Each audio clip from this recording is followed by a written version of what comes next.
जैसा कि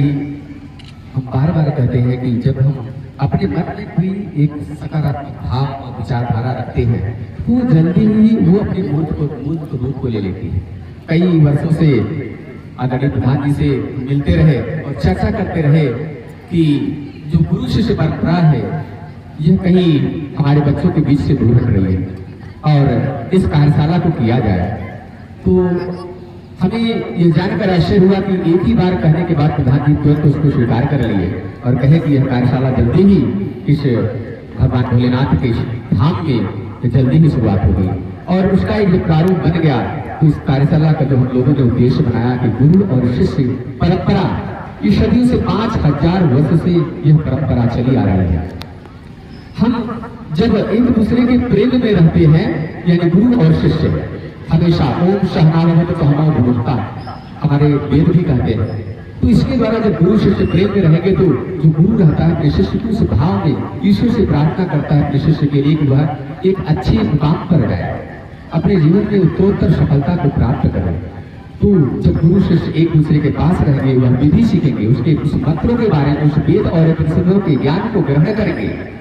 उनको समझ में आएगा कि हाँ कैसे हमें अपने गुरुओं का सम्मान करना है। तो इस कार्यशाला को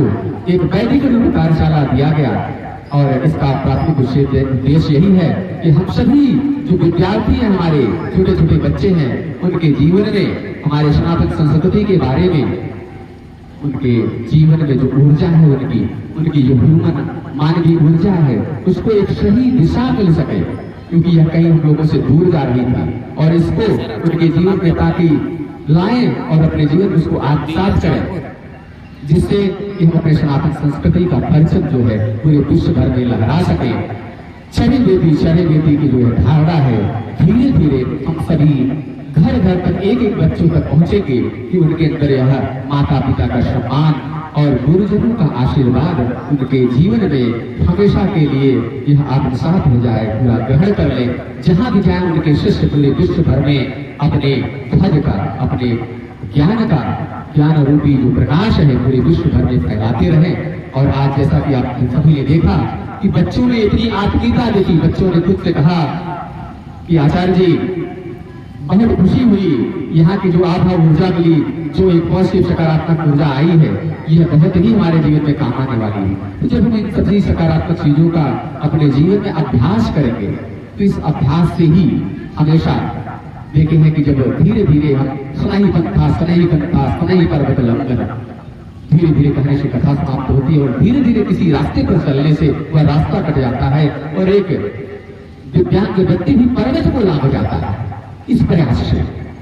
तो आज बच्चे सब लोग बहुत ऊर्जावान दिखे और धैर्यपूर्वक इस कार्यशाला में सहयोग देकर लगातार 5 घंटे उनको भूख भी नहीं लगी, उनको प्यास भी नहीं लगी, पूरा समय दिए और पूरी ऊर्जा के साथ रहे। तो ये हमारी सनातन संस्कृति की जो ऊर्जा है, जो महिमा है सनातन संस्कृति की, जो भारतीय संस्कृति का जो वर्णन है, जो ज्ञान है, जो महत्व है, यह पुनः हम सभी विद्यार्थियों के जीवन में, हम सभी भारतीय सनातनियों के जीवन में यह तेजी से विकसित हो, ये हमारे कार्यशाला का प्रमुख उद्देश्य है। आप चैनल के दर्शकों को क्या संदेश देना चाहेंगे? चैनल के दर्शकों को हम यही संदेश देना चाहेंगे कि जहां भी मिले उनको, अगर उनके बच्चे में भी, उनके घर में भी बच्चे रहते हैं, उनसे मिले, उनसे कहें कि गुरु शिष्य परंपरा, गुरुओं का अपने आदर करें और इस गुरु शिष्य परंपरा को, अपने गुरुजनों को सम्मानित करने का कार्यक्रम अपने जीवन में कहीं जगह सफलता प्राप्त करें। तो आप भी यही धारणा लाएं ताकि ये जीवन में हमेशा अनुभव चलती रहेगी। इसके अनुभव संचालन से एक सकारात्मक जो ऊर्जा पैदा होगी उसको ईश्वर भी देख रहा है। आज यहाँ पर हमने ईश्वरीय शक्ति का आह्वान किया था, भगवान विश्वनाथ साक्षात यहाँ पर विद्वान थे, उन्होंने बच्चों को आशीर्वाद दिया और हम सभी की कार्यशाला को संपन्न कराया। आप सभी मीडिया बंधुओं से हम आग्रह और निवेदन करेंगे कि इस ऊर्जा को, इस कार्यशाला की महिमा का वर्णन जैसे हनुमान जी महाराज, शिवान भगवान श्री रामचंद्र जी के अनन्य भक्त अपने भगवान श्री रामचंद्र का बखान, राम राज्य की स्थापना के लिए कितना कठिन प्रयत्न किए, उसी तरह आप लोग भी इस कार्यशाला की महिमा का वर्णन दूर दूर तक फैलाइए, यही आप सभी लोगों से आग्रह है। यह गुरु शिष्य परंपरा संवर्धन कार्यशाला आयोजित होने में विशेष सहयोग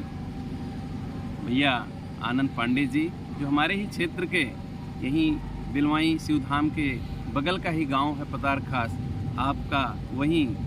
जन्मभूमि है। और आप समझिए, आप बड़े बड़े मंचों पर आपका कार्यक्रम जब हम टीवी के माध्यम से देखते थे तो मेरे अंदर एक भाव पैदा हुआ, काशी और अयोध्या के मध्य भगवान भोलेनाथ की पावन धरा शिवधाम बिलवाई के प्रांगण में यह कार्यक्रम हो। और आपने वचन दिया था निश्चित रूप से यह कार्यक्रम बिलवाई में आयोजित होगी। और यह आयोजन भगवान मर्यादा पुरुषोत्तम श्री रामचंद्र जी के प्राण प्रतिष्ठा के बाद यह अवसर मिला। निश्चित रूप से हम सब सौभाग्यशाली हैं कि आपके माध्यम से बच्चों ने जो यहाँ शिक्षा प्राप्त की, बहुत ही हम लोग आभार प्रकट करते हैं बच्चों का भी कि बच्चों ने 5 घंटा लगातार समय देकर यहाँ जो भी शिक्षा प्राप्त किया। मैं इसके लिए बहुत बहुत सहयोगी गणों को भी धन्यवाद देता हूँ। इस कार्यक्रम के आयोजन में किनका महत्वपूर्ण सहयोग मिल रहा है? इस कार्यक्रम में जो भी कलान विद्यालय में बच्चे पढ़े थे, कुछ सहयोगी सहपाठी मित्रगण हैं और भैया राजू सिंह जी जो Shri Vishwanath group of institution Kalan Sultanpur के आप प्रबंध निदेशक हैं, उनका भी काफ़ी सहयोग रहा है। और सबसे ज़्यादा सहयोग हमारे भैया आनंद पांडे जी का, मंदिर जिसा सरस्वती शिशु मंदिर के प्रधानाचार्य श्री संतराम यादव जी आप उपस्थित हैं, आपका भी काफ़ी सहयोग रहा है। इस कार्यक्रम को लेके आप अपने क्षेत्रवासियों से क्या अपील करना चाहेंगे? हम यही संदेश देना चाहते हैं कि वे अपने बच्चों के अंदर जो आज का ये माहौल चल रहा है, बच्चे निश्चित रूप से कहा जाए माता पिता गुरु को जो सम्मान मिलना चाहिए वो नहीं मिल पा रहा है। इस कार्यशाला के माध्यम से बच्चे सीख कर जाएं और अपने माता पिता गुरुजनों का सम्मान करें, समाज में एक अपनी छवि छोड़ें। यह जीवन जो मिला है हमें जीकर जाने के लिए नहीं मिला है, समाज में कुछ करने का मौका मिला है, तो कुछ हम समाज में करें जिससे हमारे आने वाले पीढ़ी भी याद करें। इसलिए हम चाहते हैं कि ये लोगों को सीख लेनी चाहिए और इस पर अमल करना चाहिए। धन्यवाद।